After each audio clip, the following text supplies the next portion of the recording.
அருமையா பேசினாருமா, நல்லா பேசினார், ரொம்ப பிடிச்சிருந்தது. அவர் ஆட்சியில் சீக்கிரமா உட்கார வைக்கணும். ஃபுல் பப்ளிக் சப்போர்ட் அவருக்கு வேணும், நம்ம கொடுக்கணும். அவர் ஆட்சிக்கு வந்தாருன்னா நல்லதே நடக்கும், நல்லதே செய்வார். ரொம்ப கிட்ட போக முடியலையாமா, ஜனம் கிரௌடு அதிகமா இருக்கு. கிட்ட போய் முகத்தையே பார்க்க முடியல, லாங் டிஸ்டன்ஸ்ல இருந்தா பார்த்தோம். கிட்ட போய் பார்த்தா இன்னும் கொஞ்சம் சந்தோஷமா மகிழ்ச்சியா இருந்திருப்போம். தளபதி ஆல்ரெடி சொன்ன மாதிரியே 2 பேருக்குள்ளதான் போட்டியா. யாராரு ஒன்னு தளபதி, இன்னொன்னு டிஎம்கே, டிவிகேக்கோ டிஎம்கேக்கோ மட்டும் தான் போட்டியா. 2026 அண்ணன் சிஎம் சீட்ல உட்கார வைக்கிறது எங்களோட கடமை, நாங்க உட்கார வைப்போம். காலையில குழந்தைய விட்டுட்டு குழந்தைங்களோட தூக்கிட்டு வந்தோம். கமெண்ட்ஸ்ல வந்து நிறைய பேர் வீடியோஸ் எல்லாம் போட்டிருந்தாங்க, இந்த மாதிரி குழந்தைங்களோட வந்திருக்காங்க, இவங்க வந்து கரூர் சம்பவம் மாதிரி இவங்களும் விழ போறாங்க, 20 லட்ச ரூபாய்க்கு ஆசைப்பட்டு வந்தாங்க அப்படிலாம் தயவு செஞ்சு கமெண்ட்ஸ் எல்லாம் போடாதீங்க. எல்லாருக்குமே ஆசை இருக்கும் தளபதியை பார்க்கணும்னு சொல்லிட்டு, தளபதியை பார்க்கறதுக்காக ஆசையா வந்தோம். எங்க ஹஸ்பண்ட் வந்து பார்த்துட்டு வெளியில வந்தாங்க, குழந்தைங்களை அவங்க கிட்ட கேர்ஃபுல்லா விட்டுட்டு நாங்க உள்ள வந்தோம், பார்த்துட்டோம்.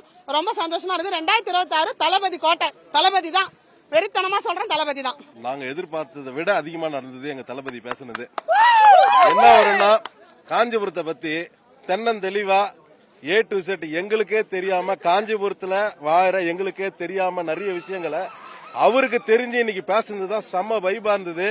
நிச்சயமா 26ல எங்க ஆளு வருவாரு, மத்த எல்லாரும் மூஞ்சிலையும் கரிய பூசுவாரு. பூசிட்டாரு, ஆல்ரெடி நாங்க பூசிட்டோம். எப்பவுமே எங்களுடைய கூட்டம் அவர் பின்னாடியே தான் நிக்கும், இதுல எந்த விதமான மாற்றமும் கிடையாது.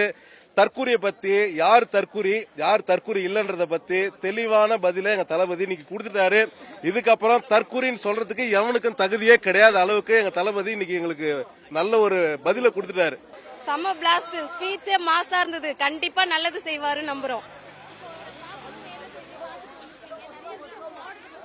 ஆமா, நிறைய பேசியிருந்தாரு. எல்லா பிரச்சனையும் கண்டிப்பா அவரு பாத்திருக்காரு. அத பத்தி கண்டிப்பா நல்லது செய்வாருன்னு நினைக்கிறோம். எல்லா பிரச்சனை பத்தியும் பேசியிருந்தாரு. ஆமா,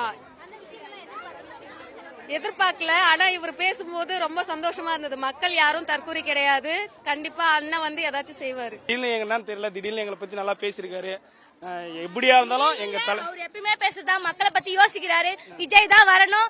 இந்த வருஷம் 2026ல விஜய் மட்டும் தான் வரணும், வேற யாரும் கட்சிக்கு வரக்கூடாது.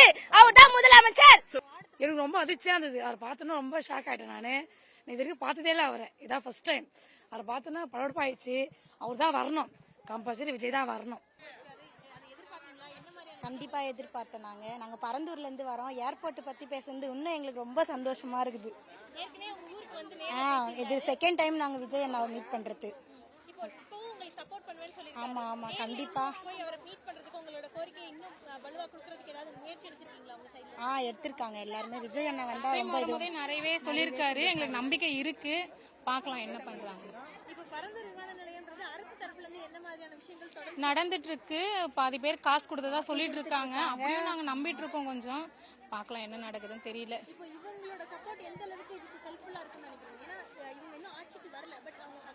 அதுக்கு முன்னாடி எங்களுக்கு மக்களுக்கு சப்போர்ட் பண்றாங்க அவங்க. எங்களுக்கு கொஞ்சம் நம்பிக்கை இருக்கு, பாக்கலாம். எதுவும் தெரியல. இப்ப 2026 ஆட்சி வந்த பிறகுதான் தெரியும். கண்டிப்பா பரந்தூர் பத்தி பேசுவார். நாங்க கண்டிப்பா எதிர்பார்த்தோம். பரந்தூர்ல இருந்து நிறைய பேருக்கு இந்த வாய்ப்பு கிடைச்சு வர முடியல. எங்களுக்கு நாங்க வந்ததுக்கு எனக்கு ரொம்ப சந்தோஷமா இருக்கு. அதை பத்தி பேசுறதுக்கும் எங்களுக்கு ரொம்ப சந்தோஷமா. கண்டிப்பா பேசினாரு, சந்தோஷமா இருக்கு. ஃபர்ஸ்ட் டைமா பாத்துருக்கோம், ரொம்ப சந்தோஷமா இருக்குது. அதை சொல்ல முடியல. பெண்களுக்கு பாதுகாப்பு சொல்லியிருக்காரு.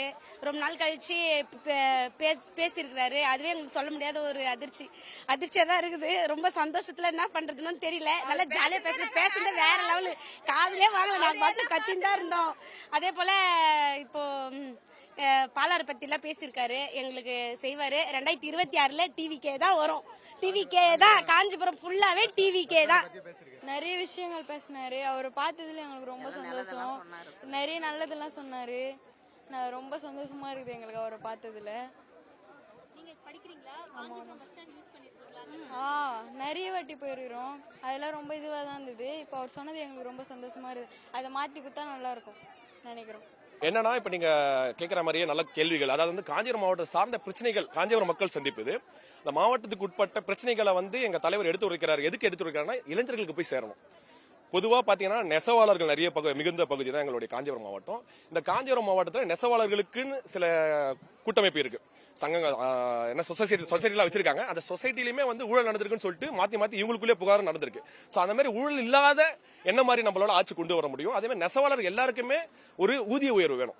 இப்போ அவர் சொன்னார் ஒரு விஷயம், அவங்களுக்கு வந்து மினிமம் இவ்வளவுதான் ஊதியம் கொடுக்குறாங்க, ஏன் அவங்களால இன்னும் அடுத்து அப்கிரேட் கொடுக்க முடியல? ஏன்னா நம்ம டெவலப்டு சிட்டியா மாறிடுச்சு. காஞ்சிபுரம் வந்து பாத்தீங்கன்னா கார்பரேஷனா மாறிடுச்சு. இதுக்கு முன்னாடி வந்து ஒரு முனிசிபலா இருந்தது, இப்ப கார்பரேஷனா மாறிடுச்சு.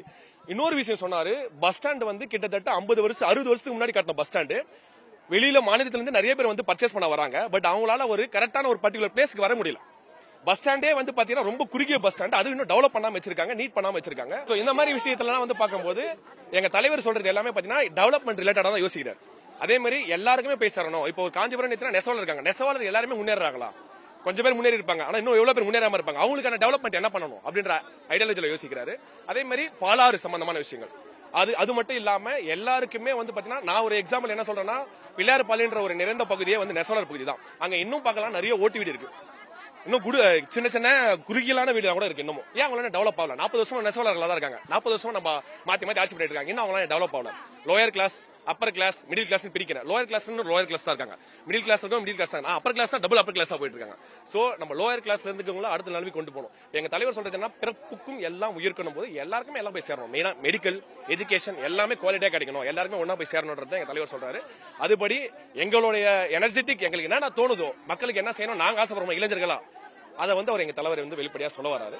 அது நாங்களும் ஏத்துட்டு அதுக்கேற்ற மாதிரி நாங்க நடக்கிறோம். இந்த மாவட்டம் மட்டும் பிரச்சனை இல்லை, இந்த ஆட்சியே எங்க பிரச்சனை தான். பெண்களுக்கு பாதுகாப்பு இல்லை, அப்புறமேட்டு வந்து விவசாயிங்க வந்து நெல் மூட்டைங்க அது எல்லாமே மழையில நனையுது, எல்லாமே பாக்குறாங்க. இதுக்கு ஏர்போர்ட் வரதுக்கு அவங்க ரெடி பண்றாங்க, அந்த நெல் மூட்டைக்கு ரெடி பண்ண முடியாதா? சரிங்களா, விவசாயிங்க எவ்வளவு கஷ்டப்பட்டு அது விவசாயம் பண்றவங்களுக்கு தான் அதனுடைய கஷ்டம் தெரியும்.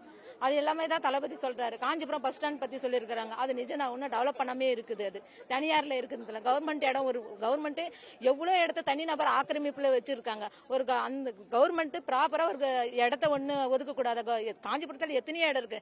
இன்னைக்கு காஞ்சிபுரம் மாவட்டத்தில் பார்த்தா மிகப்பெரிய குளம் எதுனா ராஜகுளம், மிகப்பெரிய ராஜராஜ சோழன் கட்டின குளத்திலேயே மிகப்பெரிய குளம், சரிங்களா, அது ராஜகுளம் தான். ஆனா இன்னைக்கு அது தனிநபர் பேர்ல இருக்குது. அது நாங்க வந்து எப்படி இது ராஜராஜ சோழன் கட்டின குழம்பு தனியார் பேர்ல எப்படி இருக்குதுன்னு சொல்லிட்டு நாங்க அலச ஆரஞ்சா, அது உண்மையாவே ராஜாதிக்கு சொந்தமான எனக்கு 25 ஏக்கர் ப்ராப்பர்ட்டி தனிநபர் ஆக்கிரமிப்பு போயிருக்குது. யார்கிட்ட வாங்கினாங்க ப்ராப்பர்ட்டி? எங்க அது கேட்டா கம்முன்னு இருக்காங்க. அவங்க கட்சிக்காருக்கு தெரிஞ்சவங்க, சொந்தக்காரு, அவரு இவருன்றீங்க. நான் என்னுடைய ப்ராப்பர்ட்டி காட்டுறல, இது எங்களுக்கு சொந்தமான இடம்னு காட்டுறல, உன்னோட இதுன்னு சொல்றீங்கல்ல, எடுத்துன்னு வந்து கொடுங்க. நீங்க யார்கிட்ட வாங்கினீங்க? எப்படி உங்களுக்கு போச்சு? இன்னைக்கு ஒரு சாதாரண ஒரு பாத்திரம் ஹோட்டலுக்கு போற வேலை செய்யறவங்க 10,000 மாச சம்பளம், அவங்க வந்து 5,000 ரூபாய் வாடகை வீட்டுல இருக்காங்க. மொத்த ப்ராப்பர்ட்டியுமே நீங்க கட்சிக்காரங்களே வந்து எல்லா லேண்டும் மடக்கி நான் எங்களுதுன்னா இந்த மக்கள் எங்க போய் வீடு கட்டுவாங்க சொல்லுங்க? நீர்நிலையில தான் போய் கட்ட முடியும். நீங்க தான் எல்லாமே உங்களுதுன்னு மடிக்க 3 ஏக்கரை மடிக்க வச்சுன்னு எங்களுதுன்னு சொல்றீங்க, 4 ஏக்கரை மடிக்க வச்சுன்னு எங்களுதுன்னு சொல்றீங்க. நாங்க ப்ராப்பர்ட்டி காட்டுறோம், இது மக்களுடைய சொத்து, இது மக்களுடைய ப்ராப்பர்ட்டின்னு காட்டுறோம். இல்ல நாங்க பல வருஷமா மடக்கி வச்சிருக்கோம், அது எங்களுக்கு தான் சொந்தம்னு சொல்றீங்க. நீங்க ஒண்ணும் இல்லாதீங்களா?